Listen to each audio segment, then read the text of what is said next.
Are you tired of receiving unwanted or random messages on Reddit? In this video, I will show you how to control who can send you messages on Reddit step by step so you can keep your inbox clean and private.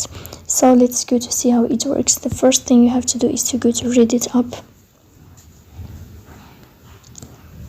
In this page, you will go here to the sign of profile. You will go to above to these three lines. Then you will find settings, so you will tap on settings.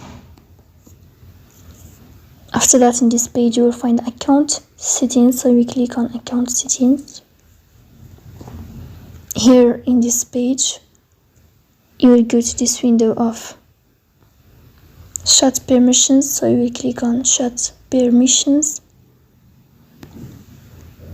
And then here in this window you will find allow chat requests from, and here you can choose if you want to allow chat requests from everyone, accounts older than 30 days or nobody. So that's it. If you are enjoying watching this video and if this video is helpful for you, don't forget to support us by like and subscribe. See you next time.